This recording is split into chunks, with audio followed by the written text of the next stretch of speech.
Hello, my name is Lieutenant Crystal Fletcher. Thanks for joining us today. As you are all aware, it's been a violent 24-hour stretch for the city of Charlotte.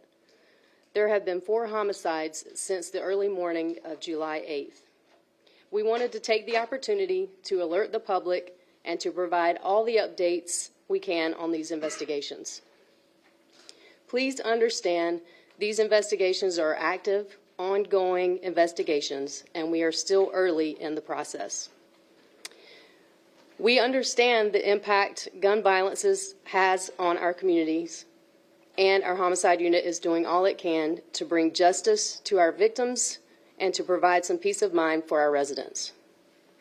For more information on these investigations, I'll turn it over to Deputy Chief Tanya Arrington, who is over our investigative services group. She will give the updates, and then we'll open it up to questions. Deputy Chief.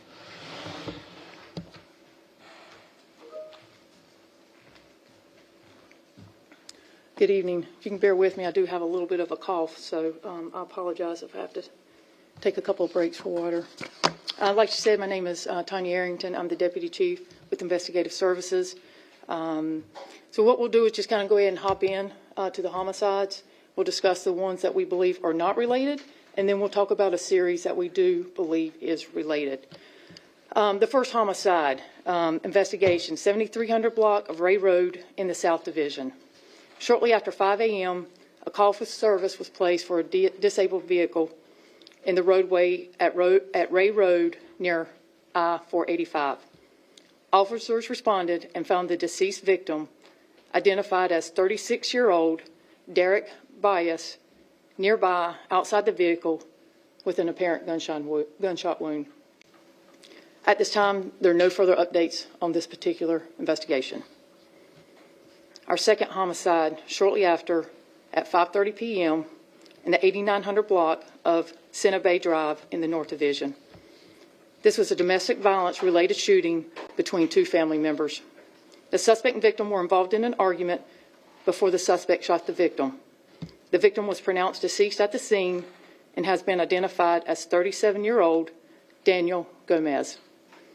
This suspect is 62-year-old Luis Gonzalez, who has been arrested and charged with voluntary manslaughter. The next homicide investigation began about 8:45 p.m. yesterday in a parking lot around the 1500 block of Parker Drive in the Westover Division. 4 victims were struck by gunfire. One of the victims was pronounced deceased at the hospital. The other 3 have non-life-threatening injuries. The deceased victim has been identified as 29-year-old LaMarcus Jackson. Preliminary information indicates that this altercation was a drug-related transaction and the victims knew each other.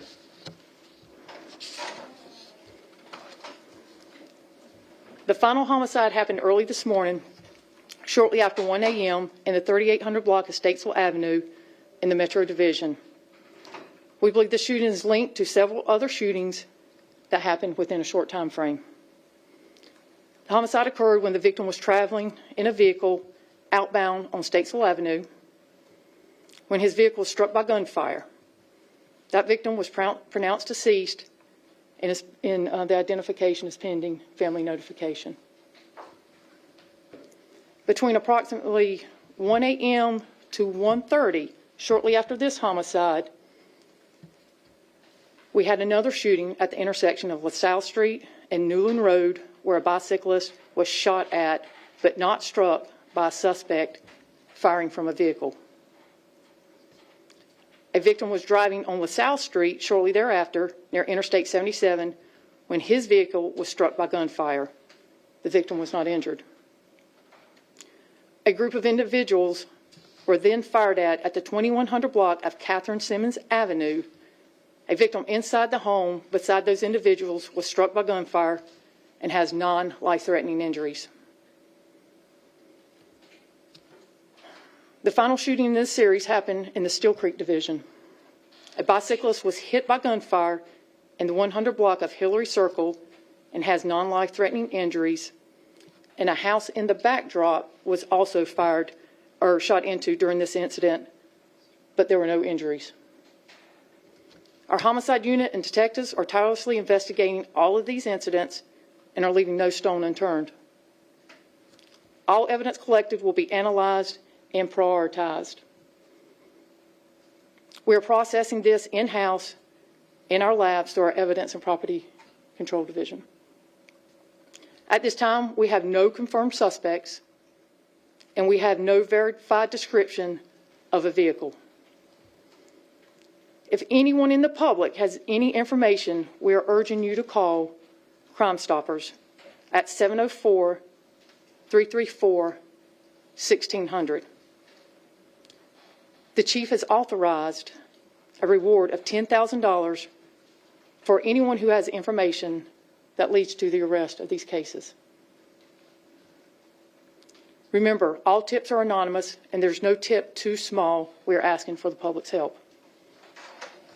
Some of the information we're looking for is maybe you have surveillance footage in the areas that we just discussed, or maybe you were a victim and didn't even realize it. If her house was shot into, or maybe you were walking and heard gunshots, please call 911.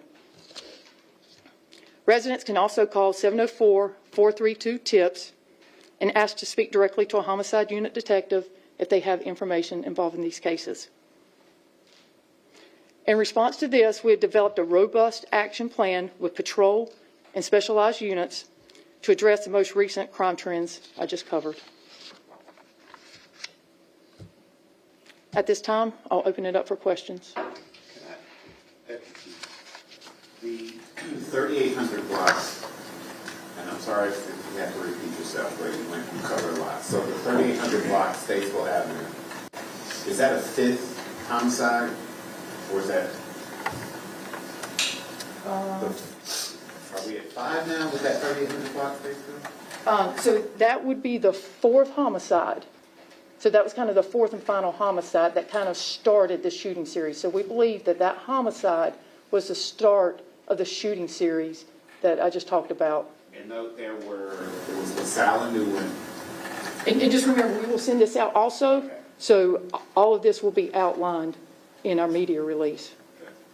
Deputy Chief, when we're talking about suspects in cases like this, we know that we do have one in custody right now for the Cinnabay Drive case, that domestic one you were talking about. We don't have any others for any of those other shootings. I know that the Parker Drive one, we believe that those people that were shot at, those victims, were also kind of suspects in that case as well. But when we're talking about Statesville Avenue, we're talking about Ray Road, we do not have suspects in those cases. That would be correct. So our shooting series, we do not have suspect information, and we're really asking the public to come forward with any information that they may have. The Ray Road situation, I know you said that there's not much else, but can you explain why the victim had the Charlotte address, but there were Colorado license plates on the unit? I can't. I don't know the answers to that. Why do you all believe that the four shootings are connected? Sure, great question. So if you look at the homicide that kind of started this, and then you follow the shooting series, we looked at the MO, the method of operation, shooting from a vehicle at our victims, right? Proximity. Those first three that I discussed were in a small location in the metro area. And then they moved to Steel Creek, same type of MO, shooting from a vehicle. Time frame, we're talking about 30 minutes. That's a short time frame to have that many shootings to include a homicide. And then also the evidence collected. I won't go into details, but the evidence collected on scene has linked these cases together. And then also if you look at, we had 2 people riding bikes, right? And then 2 people driving cars. That's also the MO that's very similar. To what you can share, do you think were there multiple guns, multiple people? Or? We just don't know at this time. We're still trying to piece all that together. Like I said, the homicide detectives, the investigators within the division, we've all been working together to try to piece all of this together. So it's still very fluid. That's why we were late getting here. We still have information coming in. You talked about a special initiative that you all are focusing on these incidents. Can you tell us more about that?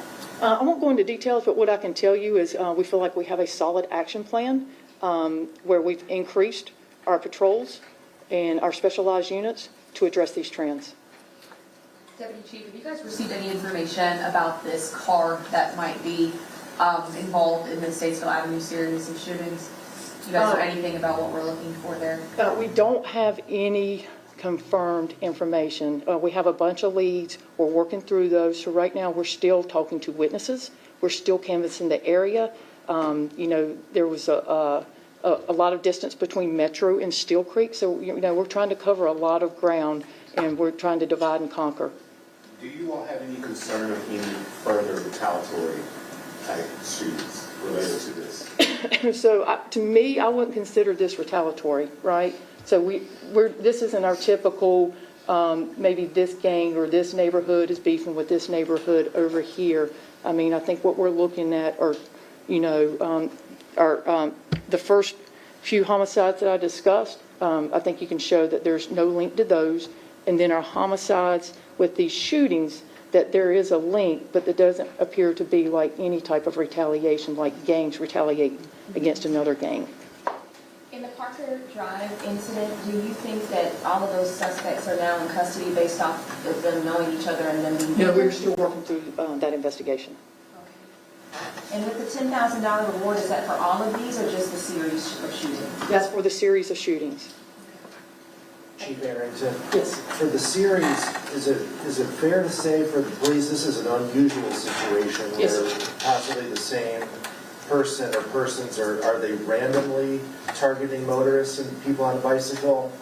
Like a random promoting? That's what it appears like at this time. We have not been able to link any of the victims together other than potentially what they were doing in the location, right? A couple people on bikes and a couple people were in cars. Okay, so this is not retaliatory, it's not a situation where the shooter is mad at somebody and is aiming at them. It may be a random, somebody's riding by and so I'm going to decide to shoot at them. That's what the preliminary investigation is showing at this time. So we're still waiting on our lab to process all of our evidence so we can confirm that there is a link to all of these shootings. But, we felt like it was important enough for the community to get involved. We want to make sure you are aware and then come to you and ask you for help. We need help solving these, and we need help quickly. Any suggestion to the people that live in these areas that might be on a bike? Yeah, I mean, Hearing this, that if I'm on a bike or in a car. well, I think first thing is you're going to see extra patrols out there. You're going to see the police out there. Secondly, I think we have to be vigilant, right? That's all the time, but maybe a little extra vigilant in making sure you're aware of your surroundings. And, if you don't have to be out in the middle of the night, maybe skip that until we can get this resolved and determine if there is an actual link to all of these. Deputy Chief, when it comes to the series of shootings, is there any indication that juveniles could be involved in this? There's no indication. We're not ruling it out, but there's no indication that juveniles are involved. We're looking at every possible lead. Deputy Chief, is there any similarities between the targets or victims of the series of shootings, age, anything like that? No, nothing like that other than, like I said, time, location, 2 on bikes, 2 in cars. So that's where we've been able to kind of piece some of this together and believe that they potentially could be linked. Could this be classified as a serial shooter? I don't know that we would want to go and classify it as a serial shooter until we have confirmed evidence that link these cases together. This is all preliminary. This is, we want to get out in front and know that there's a potential that these cases are linked. And with that, we think it's serious enough. The chief has offered a $10,000 reward for the community's help. Somebody out there knows who this person or people are, and we're asking them to come forward. Deputy Chief, hearing all this can be a little startling for folks in the community. What's your message tonight? Our message is,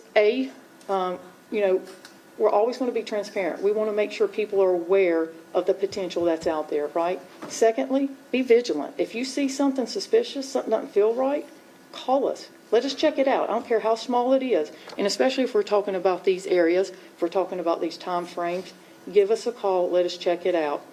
Third, know that we are out there. We have increased our patrols. We have directed patrols. Our homicide units are on it. They work throughout the night all the way in up to this very point, trying to piece information together. And then also, like I said, we're asking for the community's help. Call us. Somebody out there knows who this is.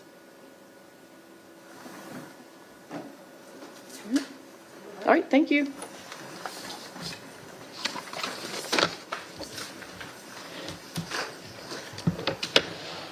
All the information regarding any of these investigations over the last 24 hours can be found in the newsroom and on social media. If anyone needs the spelling of Deputy Chief Tanya Arrington's name, it is TonyArrington.